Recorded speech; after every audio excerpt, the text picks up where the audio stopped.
Today we're going to look at Egyptian architecture, and we're going to look at it in a kind of generalized way. That is to say, part of it will be historical, part of it will be geographical, and part of it will have to do with basic organizational principles, basic formal ideas, basic ideas about the landscape, about technology, and building that give character to Egyptian architecture. But the first thing I'd like to do is call your attention to this quote by Ernst Gombrich, who is a great 20th century art historian. In looking at Egyptian art, he notices this: it is one of the greatest things in Egyptian art that all the statues, paintings, and architectural forms seem to fall into place as if they obeyed one law, which the creation of all people seem to obey: a style. Now, Gombrich is talking about a period of over 3,000 years of an architecture following the same stylistic principles. If you think about the way style moves around nowadays, about how quickly things go into style and out of style, it's amazing.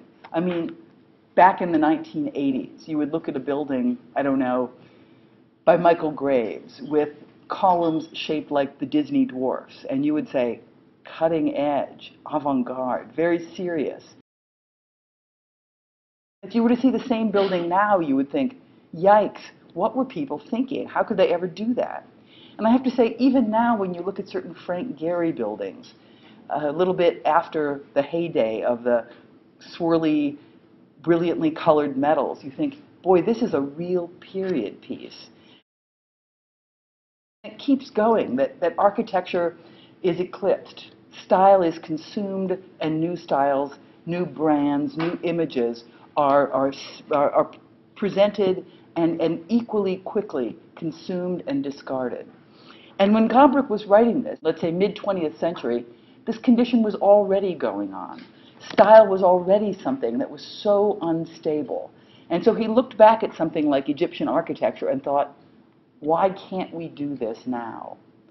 And one response that people in the 20th century had to this desire for a true style, which could represent the cultural and social aspirations of a people, was to search for that style. I don't know if any of you have ever heard the term international style. Does that ring a bell? International style is more or less glass box architecture. You take a rectilinear prism, you clad it in glass. This is the style. This is the international style. A style that transcends place, a style that transcends time, a style expressive of the culture.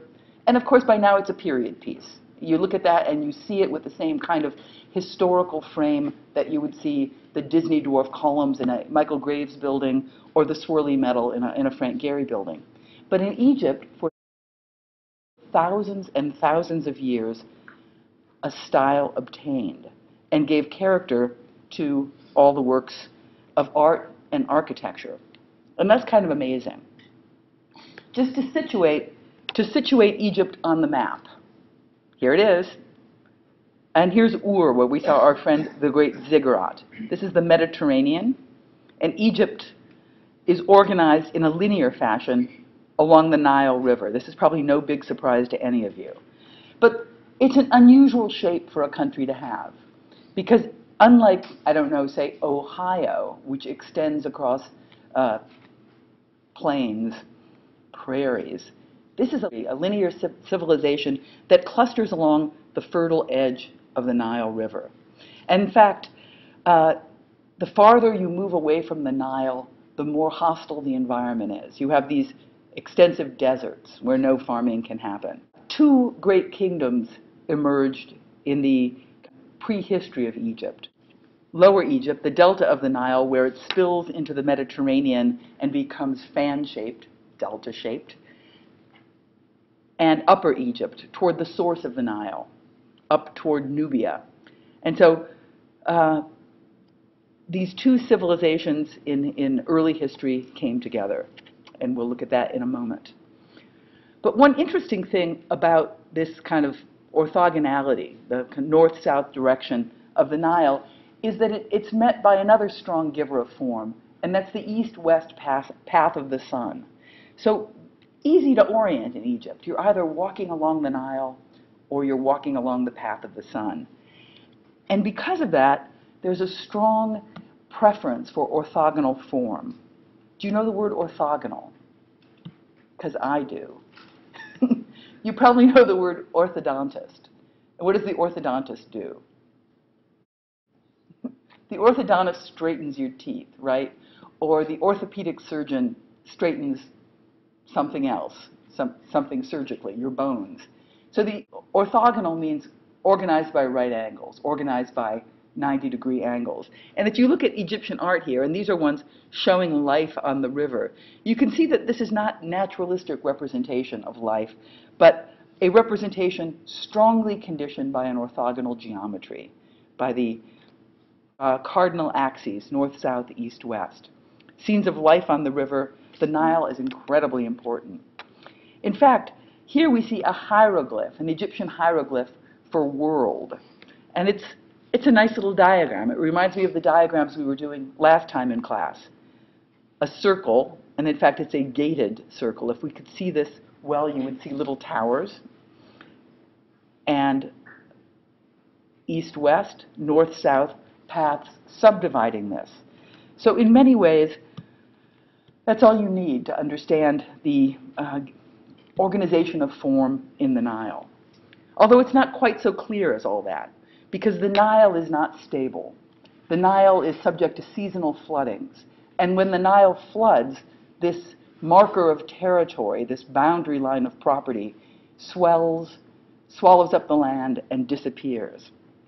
And so because of the instability of the boundaries of the Nile, and because of the desire to tax people for the land that they had, and because of farmers' desire to reclaim their land even when the boundaries have disappeared, surveying emerged very early on in Egyptian society, and with surveying, geometry, a kind of profound knowledge of geometry. So here we have Herodotus, historian, who says, "This king divided the land so as to give each one a quadrangle of equal size, and on each imposing a tax. But everyone whose part of the river tore anything away, he sent overseers to measure out how much of the land had become smaller in order that the owner might pay on what was left. In this way, it appears to me, geometry originated, which thence passed to Greece." So geometry, the Egyptians have their kind of clearly delimited terrain, and they have a way to measure it and quantify it, and an increasing sophistication in mathematics and technology. In fact, the word geometry itself, if you break it into its constituent parts, geo and metry, is earth measure. So geometry, in its origins, is the science of measuring the earth. So this precision, this mathematical precision, this desire for the orthogonal and the geometrically clear begins to give form to everything they do. This is a line drawing that represents a relief sculpture inside a tomb. And what the sculpture shows you are workers sculpting giant statues. And it's interesting to look at the scaffolding that they have, because the scaffolding seems to act like a kind of grid that helps the workers over here, and the workers over here, and the workers in Upper Egypt, and the workers in Lower Egypt collaborate on projects, and the pieces come together, and they all fit. It's kind of unbelievable. And they didn't have sophisticated tools, of course. These are people really with very, very primitive technology available to them. But one trick they used for their geometry and their measuring of the earth was the simple rope, the knotted rope. And again, these are redrawings from things inside of tombs. So we have this as kind of archaeological evidence that really these techniques were adopted. If you take a rope and you knot it into 12 sections, you can then stretch it out and make yourself a triangle, 3, 4, 5. And that's great, because what's so great about the 3, 4, 5 triangle is that you're using simple whole numbers. But with these simple whole numbers, you get a right angle. And I'm proving it to you using mathematics here. This is the Pythagorean triangle, and we have the square of the hypotenuse being equal to the square of the other two sides. So this is a simple technique. And it's a simple technique that you can use at enormous scale for the kind of monumental projects people were using. But in an even more refined way, there was a sense of measure pervading everything that was done. There was a canon. And the word canon here means a rule or a law. And in the case of the Egyptian canon, it means a rule or a law of proportions. Again, this is something some German art historian observed and wrote about, that he noticed that there were a number of relief carvings where you could still see this kind of grid work underneath the figure. And it was conserved over thousands and thousands of years, so that you would begin to get this kind of proportional figure again and again and again. And that made it possible for these great projects to take place under the control of many overseers and many workers, and for everything to fit together. There are other things about Egyptian form that are pretty interesting. And I think if we look at this little statue from 1480 BC, we can see that it really looks quite different from everybody in this room. None of you are little cubic people, for example. None of you have little baby heads sticking up on your cube, because none of you are cubic. So something different is going on here than the representation or portraiture of human form. Something is happening here that's more driven by ritual than the desire to commemorate the fleeting presences of people on earth. And here we have a good vocabulary word, hieratic. Hieratic is not the same as hierarchical. Hierarchical means an order of relationships from top to bottom. Hieratic means having to do with ritual, having to do with a kind of formalized behavior or formalized image that has ritual significance. It's also stereometric, another great vocabulary word, not so different from haptic, actually. Stereometric, in my really good definition of it, means something you could make out of cheese. That is to say, if you bought a block of Kraft cheese, or Velveeta, let's go for the really good brand of cheese, and you wanted to carve art out of Velveeta cheese, you would never get a Bernini. It wouldn't happen. The cheese would flop. But you could make this out of cheese because it has to do with solid masses. It is haptic. It is stereometric. It is a solid form. It's abstract and it's subtractive. The intricacies of form are not created through adding things together, but by removing material. Part of things that make it so ritualized, so hieratic, are the extremely formalized organization of parts. It is axial, there's an axis, it's symmetrical, both sides reflect around the axis, it's static. This guy does not imply movement, but stasis. It's formulaic. It's almost more like writing than like portraiture. And in fact, if you look at the cube, you can see that on the cube, there is a kind of writing inscribed. So this is sort of a tablet that contains messages. And the image itself is kind of like writing, kind of like a message. So qualities of Egyptian art are really highly formalized: axial, symmetrical, abstract, stereometric, haptic, hieratic, subtractive, formulaic, and so forth. Just like writing, just like hieroglyphs. We look at hieroglyphs and we think, how is it that they're not pictures? How can we know that the hieroglyphs are actually telling us something? And one reason we have that information is that this astonishing artifact was uncovered in 1799. It's called the Rosetta Stone. And it has 3 different languages. On top, I believe it has hieroglyphics. In the middle, it has demotic, which is a kind of shorthand hieroglyphic way of writing Greek. And in the bottom, there is classical Greek. And so any good scholar in 1799 or 1822, like Jean Champollion, would be well schooled in Greek. And so they could look at the Greek and they could find recurrences of Greek words, or they know that the word, let's say, cow happens here, happens here, happens here, and they find it again there. And so using the Rosetta Stone and the correspondence between Greek and hieroglyphs, the code was cracked. And it became possible for scholars and archaeologists to actually read these picture writings, the hieroglyphs on tombs. And when they read them, it's usually stuff like 20 bushels of grain, 30 jars of olives, 5 bottles of oil. It's usually really boring. It's usually a kind of inventory of the crops. But occasionally it's pretty interesting. For example, there is something called the Book of the Dead. And the Book of the Dead was translated from hieroglyph into knowable languages. And it really outlines this idea of the afterlife that animates so much of the art and the architecture of the Egyptians. It has to do with the notion of preserving a vessel that the spirit can reanimate. In fact, the word sculptor in Egyptian, means he who keeps alive. So here we see our statue that we looked at before from 1480 BC, and here we see a 5th dynasty statue of Ranifer. Let's say that's about 2500 BC. But they're more or less the same. It's the same little hairdo. It's the same preference for stereotomy. It's the same severe motionless geometry. You see this striding pose. So there's a suggestion of movement, but it's not real movement. In fact, this leg is about 5 inches longer than this leg.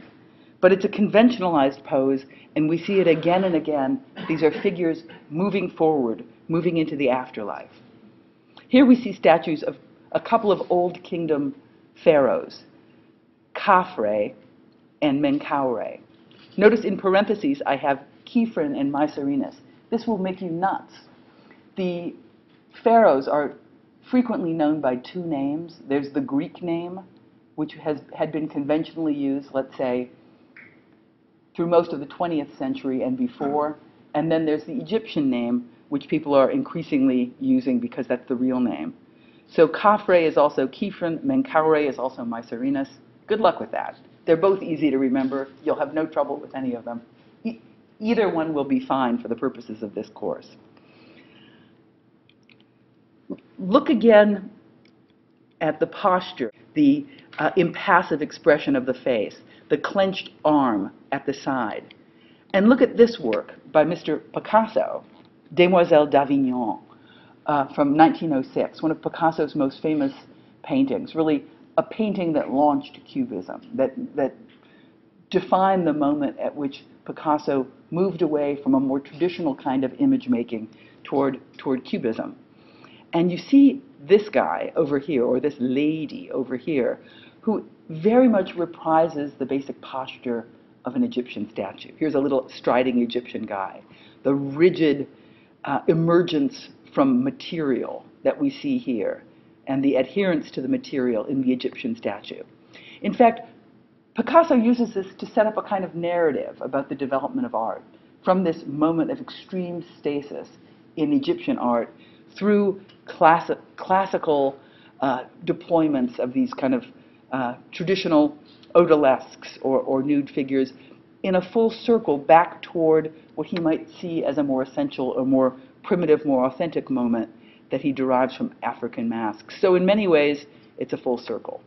If we talk about this long arc of history, from the oldest moment of Egyptian history forward toward the end of Egyptian history, we have more or less 3,000 years of continuous style, but it breaks into 3 more or less clear periods: Old Kingdom, Middle Kingdom, and New Kingdom, with a couple of periods of pre-dynastic and intermediate periods in between.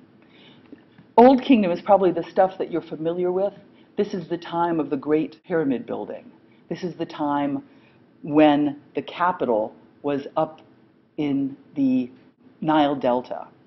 Middle Kingdom was really a period with lots of squabbling, lots of battles, not so much monumental architecture.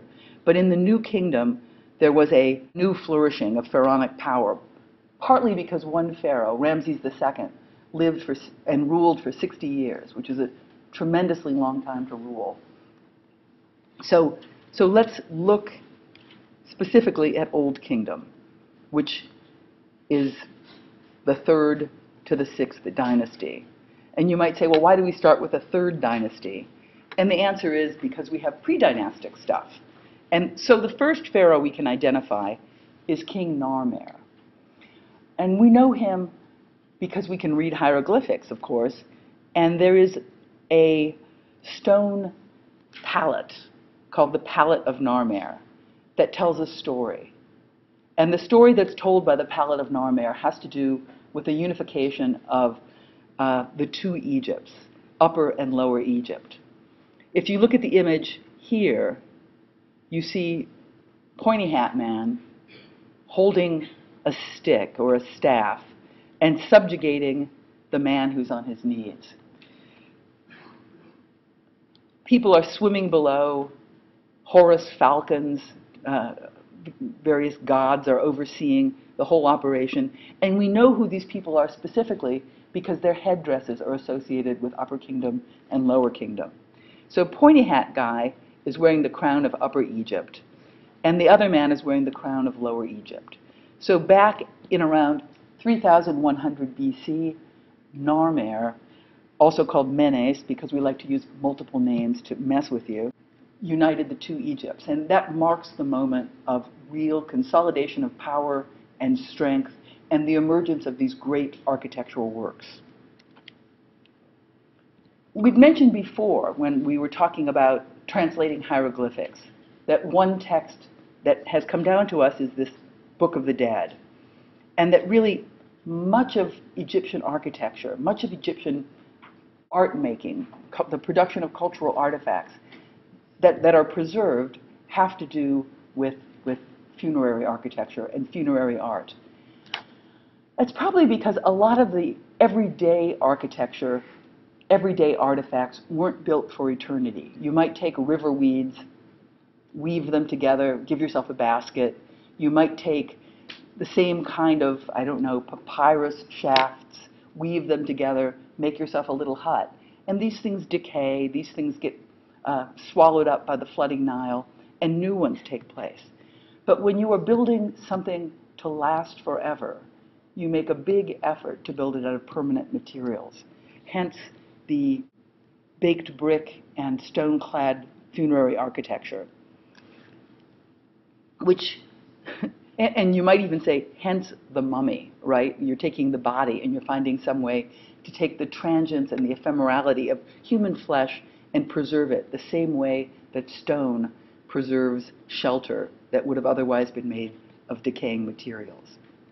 So the earliest kind of tombs we have for the Egyptians are called mastabas, and that's the same word as the Egyptian word for table or bench. You know what a bench looks like, so these are flat-roofed things. But already in the 3rd dynasty, the ambitions increase under the patronage of King Zoser, and he begins to build for himself a pyramid. We'll look at that in a moment. Let's just say a few more words about mummies, because you don't always get to talk about mummies, for heaven's sakes. The body is preserved in this kind of ghoulish manner. And the reason you need the body is that the Egyptian idea about the being is that it has 3 entities: the Ka, the Ba, and the Ah. And the Ka is the spirit, the kind of animated spirit. The Ba is the soul, and the Ah is the reunification of these 2 elements that happens after death. So you need to have a vessel that can be the shelter, the new home for the body. And you make the mummy, but you also make statues as kind of backup mummies. So mummification, you all want to know, is a long process, but it's really ideal for Egypt because it's such a dry climate that you can get the kind of desiccation, the drying out that you need. If you were trying to make mummies someplace like Scotland, it would never happen because it would be too wet. But you remove the organs, you put them in canopic jars, special jars, and you dry the body in salt, and then you wrap it in bandages. Hundreds of yards of bandages. You put little trinkets and jewels and coins inside the bandages so that when the body is reanimated in the afterlife, it will be able to buy favor. Now, would you think that only really important people get mummified? I don't think so. I think you could mummify your cat if you want to. These are cat mummies at the Louvre, which are some of my favorites. You can also see cat mummies at the British Museum. And many years ago, let's say many years ago, I was in Egypt in the 1970s, long before you guys were even close to being born.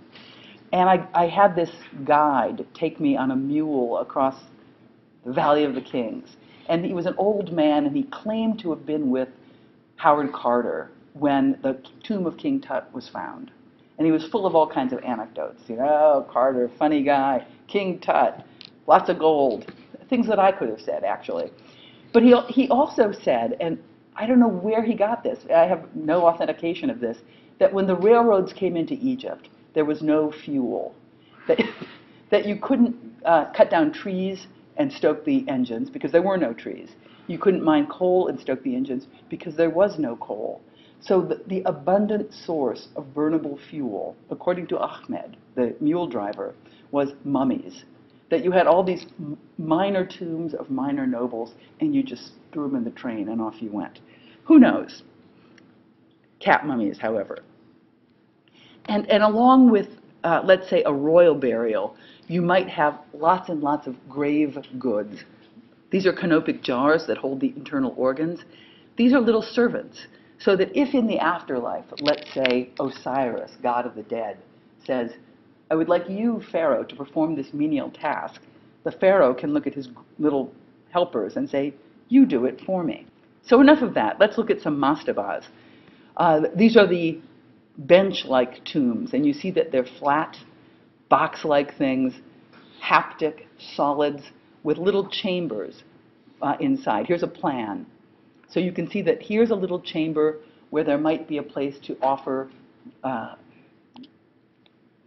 place offerings, but beyond that chamber, there's a subterranean shaft that leads to the actual resting place of the tomb. So here's the shaft, here's the tomb, etc. With the idea of mastaba, we come to another important vocabulary word, and that word is type. And associated with type is typology. These aren't specific to Egyptian art and architecture, but they're words that architects use all the time. Because one of the big tasks in architecture is how can you make something as mute as built form carry meaning and be legible and understandable. And one way is through type. So a type is a class or a group of buildings distinguished by shared formal characteristics and derived from the same historical source. So in Egypt, anybody seeing a mastaba would say, huh, dead person there, I know what's going on. Typology is the study of types and formal organizations. And for the purposes of architecture, you can use typology to connect to this body of historically embedded meanings and tweak them toward your own ends. So here we can see a kind of transformation of the type of mastaba into the type of pyramid. Here's our little basic bench-like mastaba. And already here, this is the step pyramid of Zoser, 3rd dynasty king. We see that the mastaba has become a stacking of mastabas, so that it begins to resemble a kind of pyramid or a kind of ziggurat. It's an easy shift from this to this. And it's also an easy shift from the step pyramid of Zoser to one of the classical Giza pyramids, where it really is this kind of tapered geometry. Let's look more closely at Zoser's pyramid in Saqqara, 3rd dynasty, 2030 BCE. It's a great thing. It's a great thing in the same way that the ziggurat in Ur is a great thing. It really marks itself as a point of difference. You have this large, extending, flat surface of the desert. You get a precinct that already makes it special. And within that precinct, you begin to create concentric terraces and celebrate one point. It also is mountain-like. It's as if nature itself was being replicated in the architectural gesture. Here's a camel, in case you were doubting that this was in Egypt. An interesting thing about the step pyramid of Zoser, and notice here we have two spellings for your convenience, DJ Oser or Zoser. We know the architect. This thing was thought to be so amazing that in 2630 BC, the architect was deified for conceiving of this thing. Zoser elevated him to the realm of the gods. Otherwise, how could this be done? So we have a couple of names of architects that are preserved to us from Egypt, and that's kind of amazing, because we don't have that many specific historical facts. When we look at the Zoser complex, the thing we notice first, of course, is this giant step pyramid. But there are festival courtyards in the precinct, down in through here, all of these little buildings with the pyramid being in the center. And the festival courtyards are very interesting to look at. And one reason they're interesting is how they are articulated.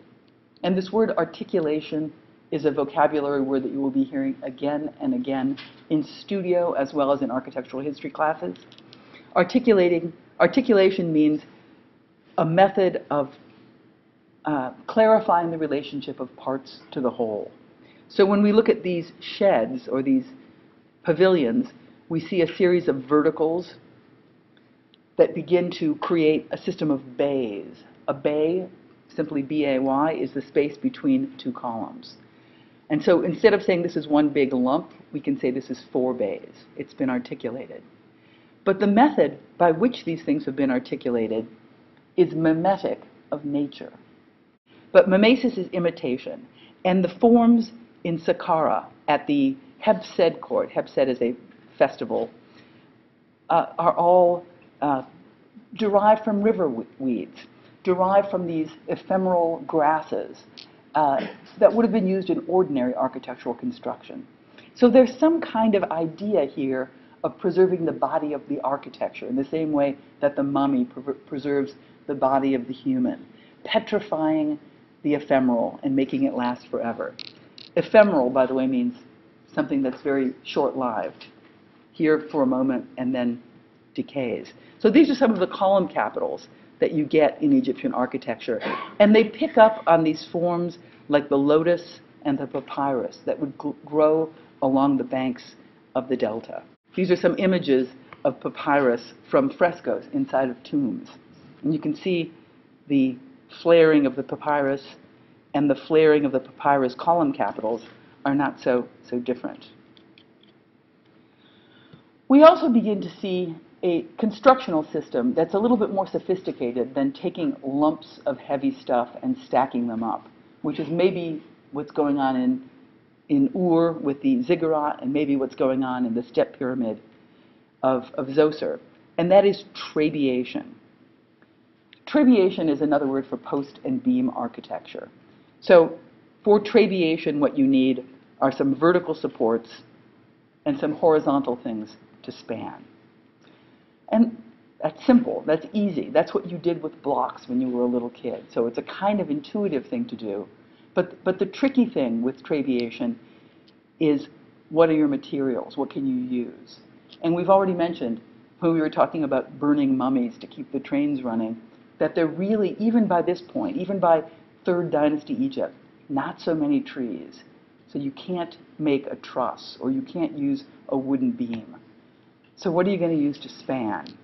And what you're going to use to span is stone.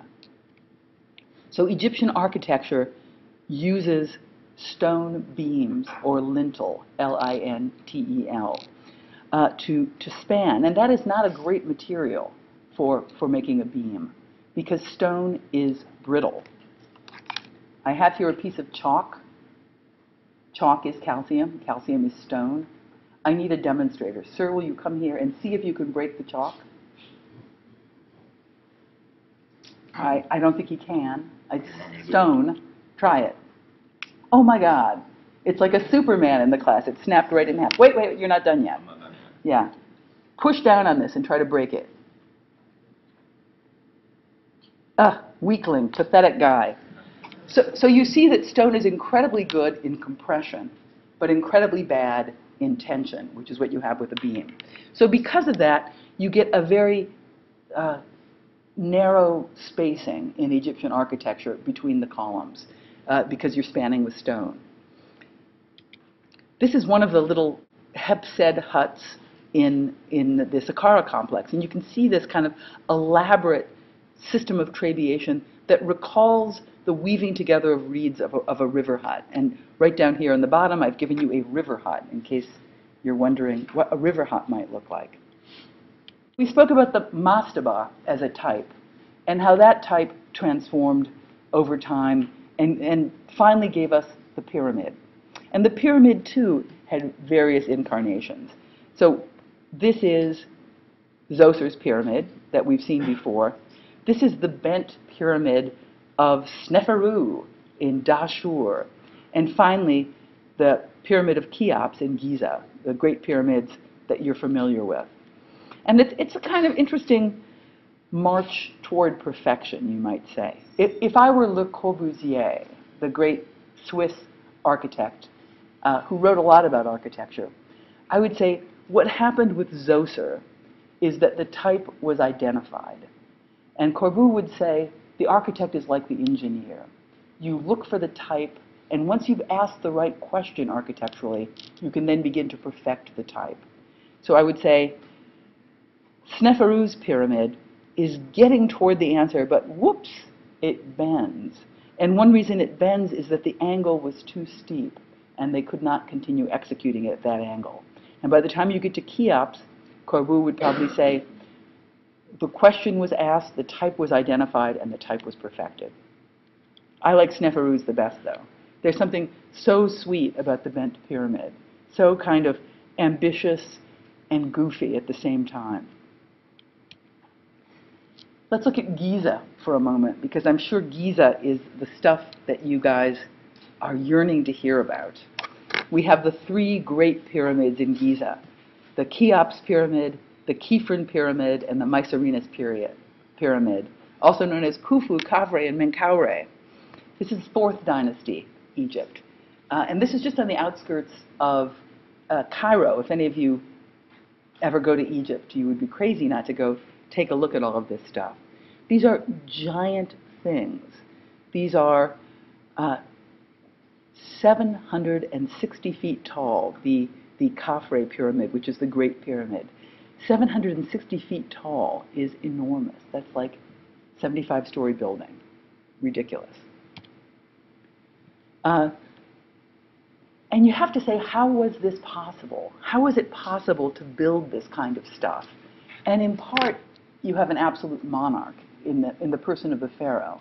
So you can conscript and enslave as many people as you want.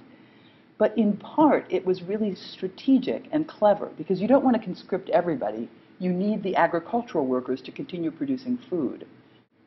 You also want to keep them busy when the Nile is flooded. You do not want the agricultural workers to start thinking about how much they're being taxed and how they could have a rebellion. So during the time that the Nile was flooded, many of these people who would otherwise be idle were brought aboard for the project of building these things. Also, the flooding of the Nile made it more convenient to transport stone to the construction site. And you have the pyramids. Fabulous. So this is Khufu. And if we look at the temple here, let's look at the Khifren or Khafre temple over here. We have some interesting ancillary buildings. In fact, all of them have interesting ancillary buildings. These are a lot of mastabas and some queen baby pyramids. The nobles liked to be buried in these pharaonic complexes because the idea was, if anybody is going to have a lovely time and a smooth voyage to the afterlife, it would be the pharaoh. And if you could be buried near the pharaoh, he'll probably bring you along because you're a good cook, or you are a good bookkeeper, or you're a good architect, or something like that. So we have all of these mastabas, minor noble tombs, but here we also see remnants of something quite particular. This is a valley temple. And the valley temple has to do with this kind of procession, this movement from this is a causeway, sorry, and the valley temple is down here, where the body is mummified, where the corpse is prepared.